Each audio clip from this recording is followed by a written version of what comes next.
Hello again, class. This is our third and final video regarding solving one-step algebraic equations.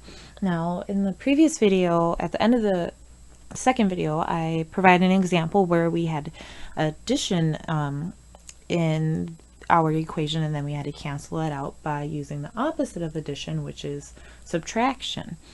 Now I'm going to go through the examples of if we have subtraction, multiplication, or division in our equations. I'm going to go through just one example of each, and hopefully everyone will be able to understand the idea of working with the opposites here and using the golden rule, and whatever you do to one side, you must do to the other side. So our first equation here is x minus 5 equals 2. And remember, I want to get x all by itself on that side.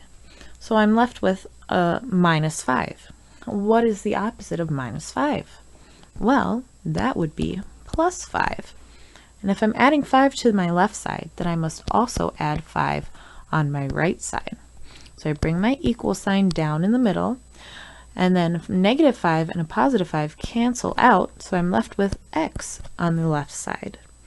Now on the right side, I also had to add 5, and I have 2 plus 5 equals 7. Now further, I can check my answer by plugging in 7 for x, and I'll denote this by putting parentheses around it so that it's easier to see where I'm actually plugging in my number.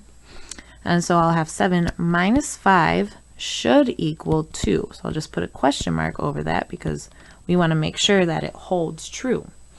And now 7 minus 5 equals 2. So we can simplify that and say that it's 2. And certainly 2 does equal 2. So that is good to go. Beautiful. Now the next example that I'm going to go through involves multiplication in the problem. And how do I get rid of multiplication? Division. So in order to get rid of a multiple of 3, I will divide both sides by 3. Now 3 divided by 3 is 1, and 1 times any number is itself. So 1 times some number x should be x itself, which is the case. So I'm left with x on my left side because those 3's cancel out. Now I still have to divide my right side by 3, and I have 12 divided by 3 equals, you guessed it, 4. Now our last example involves division.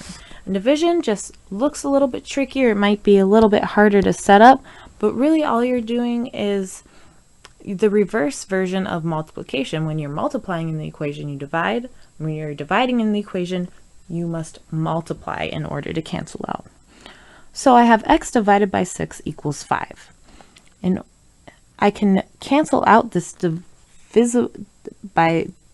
dividing by 6 by multiplying both sides by 6.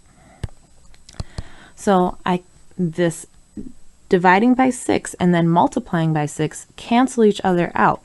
So again, I am left with x on my left side, and certainly I must multiply 6 on the right side, and I have 5 times 6 equals 30.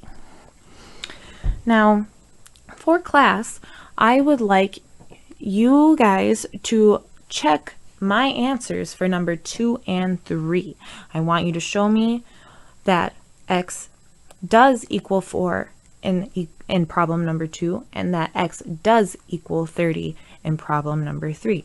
So now we have finished all 3 videos about how to solve one-step equations.